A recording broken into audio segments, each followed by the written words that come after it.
देखिए जो गांव खेड़े में एक बात कही जाती है, जो चालाक कौवा होता है, ये हाँ, रणनीति बुरी तरीके से उनकी फ्लॉप होती हुई दिखाई पड़ रही है और मैंने तो फिर वो धूल चाटते हुए दिखाई पड़ेंगे। एनडीए के में भारतीय जनता पार्टी और जनता दल यूनाइटेड के जो कार्यकर्ता हैं और साथ ही साथ जो वोटर है, उनके बीच में कंफ्यूजन वाली स्थिति पैदा हो गई। एक सवाल खड़ा हो जाता है कि जनता दल यूनाइटेड का वोटर क्यों भारतीय जनता पार्टी के लिए वोट करेगा।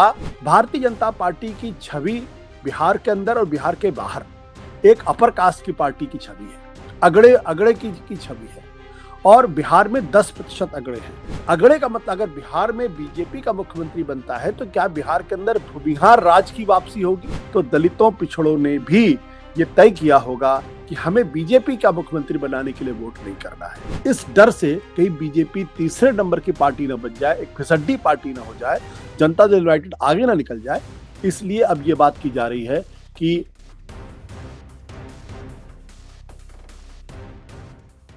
बिहार में पहले फेज की वोटिंग ने तो एनडीए का गेम पलट दिया। अमित शाह भड़क गए, इमरजेंसी मीटिंग बुलाई। बताया जा रहा है कि अमित शाह नाराज थे। मीटिंग में कार्यकर्ताओं ने रोना रोया, नीतीश को सीएम फेस नहीं बताया तो वोटर कंफ्यूज है, हमारे वोटर कट रहे हैं। और यह भी बताया गया कि वो वोटर ज्यादा कंफ्यूज है जो नीतीश कुमार की योजनाओं से लाभान्वित था, नीतीश का वोटर। और देखते ही देखते राजनाथ सिंह स्टेज से बोल पड़े, नीतीश ही सीएम बनेंगे। उधर जेडीयू ने बीजेपी पर दबाव डालने के लिए पटना में पोस्टर्स लगा दिए, आज भी लगे हुए हैं। 25 से 30 फिर से नीतीश। सोशल मीडिया पर जेडीयू ने चलाया, 6 दिन बाद फिर से नीतीश सरकार, 5 दिन बाद फिर से नीतीश सरकार। दिन घटते जाते हैं, पोस्टर्स नए आते जाते हैं।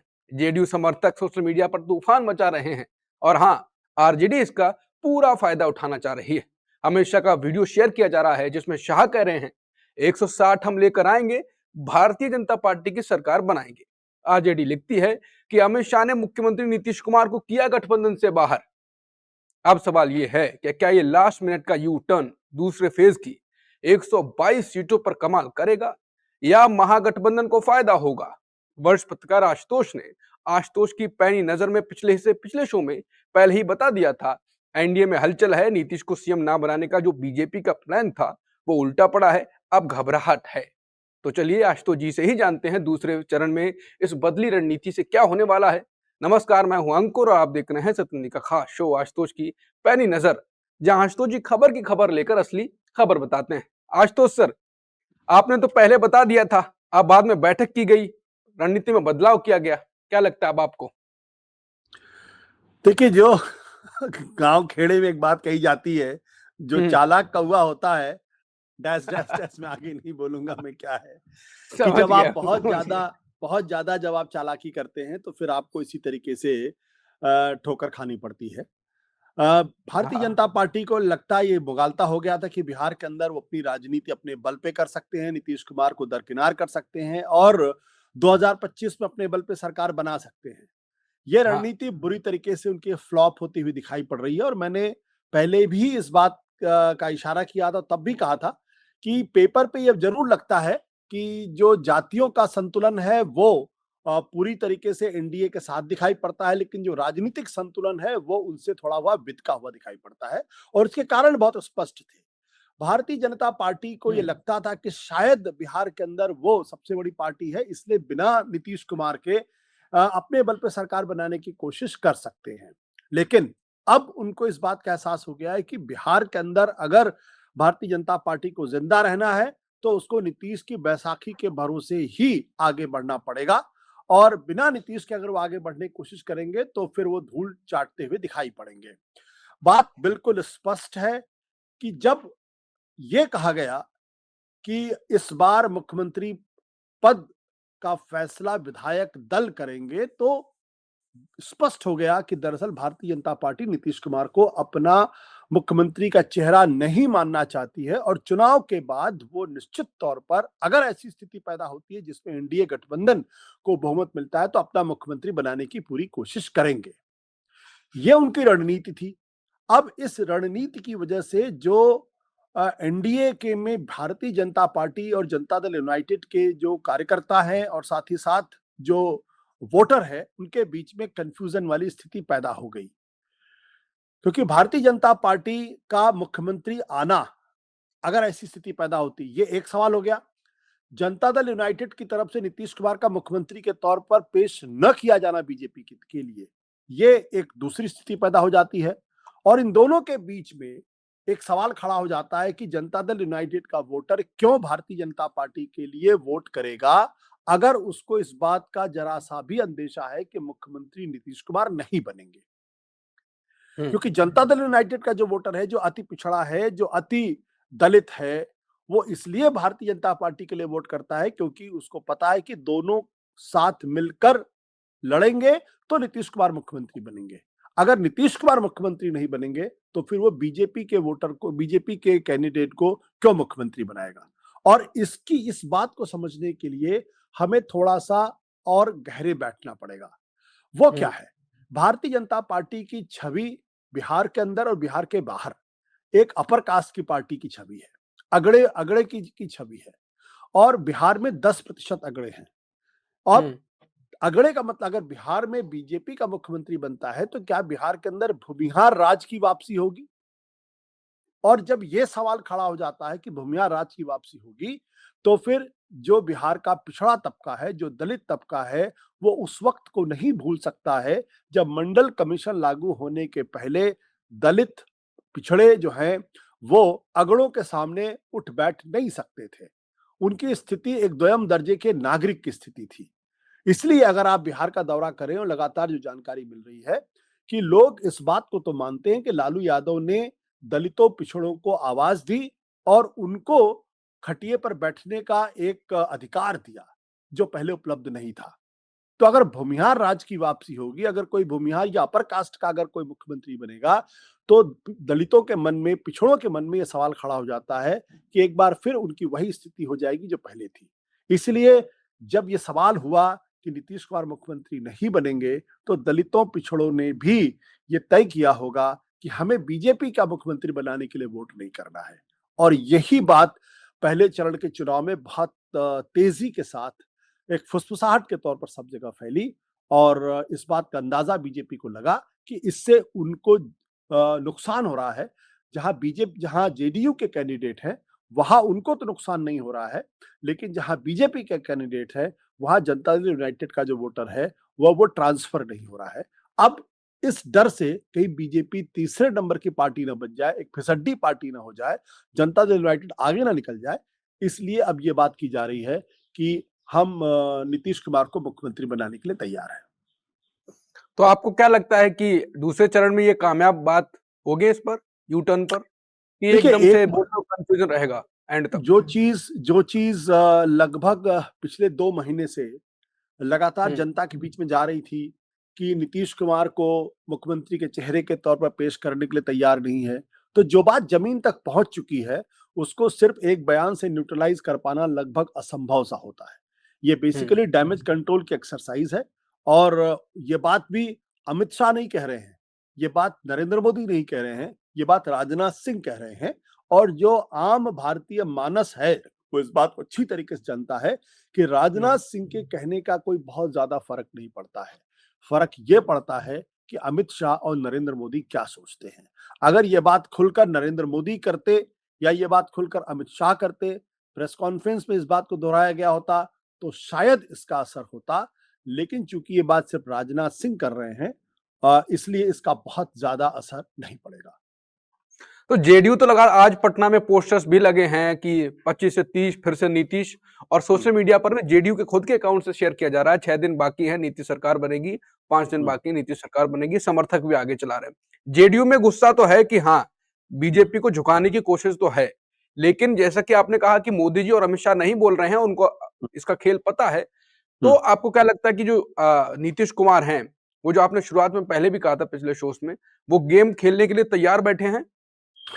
क्योंकि जनता दल यूनाइटेड इसको बहुत एग्रेसिवली परस्यू करने की कोशिश कर रहा है और ये इंप्रेशन देने की कोशिश कर रहा है कि नतीजे कुछ भी हो, मुख्यमंत्री तो नीतीश कुमार ही बनेंगे।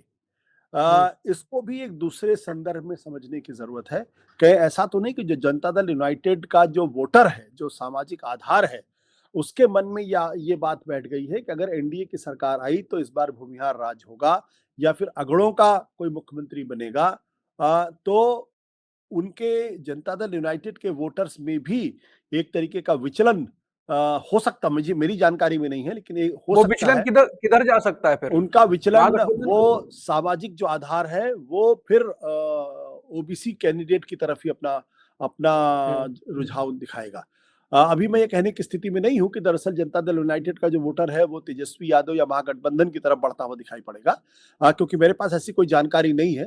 लेकिन जो संकेत हैं, जिस तरीके से जनता दल यूनाइटेड ये प्रोजेक्ट करने की कोशिश कर रहा है कि मुख्यमंत्री तो नीतीश कुमार ही बनेंगे, इसका मतलब ये है कि अपने वोटरों को वो संभालने की कोशिश कर रहा है और उसको बताने की कोशिश कर रहा है कि आपको कहीं और जाने की जरूरत नहीं है, नीतीश कुमार ही मुख्यमंत्री बनेंगे। और उसका एक अर्थ ये भी होता है कि अगर वो भारतीय जनता पार्टी उनको मुख्यमंत्री बनाने के लिए तैयार नहीं होगी, तो फिर वो दूसरा कोई रास्ता भी तलाश कर सकते हैं। और दूसरा रास्ता सबको मालूम है वो क्या है, वो महागठबंधन के साथ जाने का रास्ता है। और ये अटकलें अभी से नहीं, जब से भारतीय जनता पार्टी ने उनको मुख्यमंत्री के चेहरे के तौर पर पेश न करने की पेशबंदी की है, तब से ये अटकलें लग रही हैं कि चुनाव के बाद 2014 के 14 नवंबर के बाद कोई नया खेल भी बिहार के अंदर हो सकता है, अगर बीजेपी उनको मुख्यमंत्री बनाने के लिए तैयार नहीं होगी। अगर की बात है, अगर एनडीए को बहुमत मिला तो। हाँ, वो तो आंकड़े बताएंगे। नीतीश कुमार थोड़े किनारे हुए तो बाकी चर्चाएं भी हैं बीजेपी के अंदर, जेडीयू के अंदर बीजेपी के लोग वो भी अपना काम कर सकते हैं, वो अलग बात है। लेकिन आशुतोष सर, अगर जेडीयू बहुमत नहीं ला पाई तो बीजेपी का दांव तो आप सबको क्लियर है। तो दूसरी तरफ जो राहुल गांधी और वो हैं उसको लगातार मुद्दा बढ़ाने की कोशिश कर रहे हैं। फिर से वही सवाल जो मैंने पहले पूछा कि एंड मोमेंट पे, और आप शुरुआत से कह रहे हैं कि महागठबंधन को एज है, तो अगर कुछ और नहीं हुआ, कुछ और का मतलब कुछ और, अगर वो काम नहीं हुआ तो अंकुर, अभी तो आपको लगता है कि अभी भी दूसरे फेज में महागठबंधन हावी है? देखिए, ये जो स्थितियां है ना, ये डैमेज कंट्रोल ही है। डैमेज कंट्रोल आदमी कब करता है? जब उसकी स्थिति कमजोर होती है। अपनी रणनीति में बदलाव तब करता है जब उसको लगता है कि जो मेरी पहली वाली रणनीति थी वो काम नहीं कर रही, तभी तो बदलाव करता है। भारतीय जनता पार्टी के साथ दिक्कत क्या है कि वो पूरी लड़ाई वो दिल्ली से लड़ते हैं। वो नरेंद्र मोदी और अमित शाह के को आगे बढ़ के लड़ाई को लड़ते हैं। आज की तारीख में बिहार के अंदर कौन आदमी होगा जो सम्राट चौधरी के नाम पे वोट डालेगा, या कौन आदमी होगा जो विजय सिन्हा के नाम पे वोट डालेगा? हम सब लोगों ने विजय सिन्हा की वो तस्वीर देखी है जहां राज्य का उप मुख्यमंत्री कैसी घटिया बातें करता हुआ दिखाई पड़ रहा है कैमरे के ऊपर, और एक कांस्टेबल तक के ऊपर वो आरोप लगा रहा है कि आप जो है वो वोटर को भड़काने की कोशिश कर रहे हैं। वहां के स्थानीय एसपी के ऊपर आरोप लगा रहा है कि किस मानसिकता के तहत वो काम करते हैं। तो एक ऊंचे पदों पर बैठा हुआ आदमी जब अपने अधीनस्थ अधिकारियों पर इस तरीके से अपनी खींच निकालता है, तो इसका मतलब स्पष्ट है कि वो बहुत कमजोर है और शायद विजय सिन्हा को इस बात का एहसास है कि वो चुनाव हार सकते हैं। तो कोई एक चेहरा नहीं है। नीतीश कुमार के पास एक चेहरा है, महागठबंधन के पास एक अपना चेहरा है, तेजस्वी यादव एक मजबूत चेहरे के तौर पर उभरे, लेकिन बीजेपी के पास कोई चेहरा नहीं है। बीजेपी के पास पहले सुशील मोदी एक बड़ा चेहरा हुआ करते थे, लेकिन उनकी मृत्यु के बाद वो स्थिति अब पूरी तरीके से खत्म हो गई है। और भारतीय जनता पार्टी अमित शाह और नरेंद्र मोदी के नेतृत्व में, उन्होंने जब सुशील मोदी जी जीवित थे उस वक्त ही उनके पर काट दिए थे पूरी तरीके से, और फिर कोई नई लीडरशिप वहां पैदा होने नहीं दी है। तो इसका नुकसान उनको पूरी तरीके से बिहार के चुनाव में दिखाई पड़ रहा है। और चूंकि नीतीश कुमार एक बहुत मजबूत नेता है, तेजस्वी यादव एक बड़े मजबूत नेता के तौर पर उभरे हैं, पीके भी अपने आप में एक ठीक-ठाक नेता के तौर पर उभरते हुए दिखाई पड़ रहे हैं, और बीजेपी के आगे शून्य है। इसलिए बीजेपी को नुकसान निश्चित तौर पर होगा, इसमें कोई दो राय नहीं है। और ये उस नुकसान की भरपाई है जिसको वो नीतीश कुमार के चेहरे के नाम पे भरना चाहते हैं। तो आप ये बात कहेंगे जो मैंने सवाल पूछा उसमें हाँ और ना में जवाब, कि महागठबंधन को दूसरे फेज में एज है? पहले से ही कह रहा हूँ कि महागठबंधन को एज है। और अब चुनावी नतीजे क्या होते हैं वो बहुत सारी चीजों पर निर्भर करता है, लेकिन जो राजनीति मुझे दिखाई पड़ रही, जो समझ में आ रही है, उससे मुझे लगता है कि उनको एज है। अब ये अलग सवाल है, आज की तारीख में तो बहुत सारे बट परंतु लेकिन लग गए हैं। वोट चोरी का सवाल है, मैनिपुलेशन का सवाल है, वोटर लिस्ट में हेराफेरी के आरोप हैं। तो अब इन सब के संदर्भ में अगर आप क्या कह सकते हैं? बिल्कुल, आकलन तो अब जो तथ्य हैं उसके हिसाब से किया जाता है, जो फ़ील आया, जो महसूस हो उससे किया जाता है, लेकिन महसूस के पीछे कुछ और चल रहा है। कपिल सिब्बल ने कल ही बताया था कि 4 ट्रेनें गई हैं, 6000 लोग लगभग उसमें भर के हरियाणा से भेजे गए। तो कैसे रेलवे ने उनको टिकट दिया? खुद अगर अच्छे मतदाता थे तो अपने खर्चे पे जाते, तो बहुत सवाल खड़े होते हैं। उत्तराखंड के एक नेता वो वहां पर एपिक नंबर वहीं का है, लेकिन बिहार में भी वोट डाल के गए। तो ये सब चीजें अगर लागू होती हैं तो फिर क्या आकलन, कहाँ का विश्लेषण। लेकिन अगर जो सही से देखा जाए बिना इन चीजों के, तो जो आशुतोष जी ने कहा, तो महागठबंधन को एज है। अब कुल मिलाकर एनडीए ने अपना रणनीति में बदलाव तो किया है, लेकिन देर आए, हो सकता है दुरुस्त ना आ पाए, बहुत देर हो गई हो। तो दूसरे फेज में क्या होगा हम आपके सामने लाते रहेंगे। इस रणनीति का क्या फायदा हुआ, क्या नुकसान हुआ, जो भी होगा हम आपके सामने लाते रहेंगे। तब तक के लिए नमस्कार। Copyright disclaimer under Section 107 of the Copyright Act 1976. Allowance is made for fair use for purposes such as criticism, comment, news reporting, scholarship, and research. Fair use is a use permitted by copyright statute that might otherwise be infringing.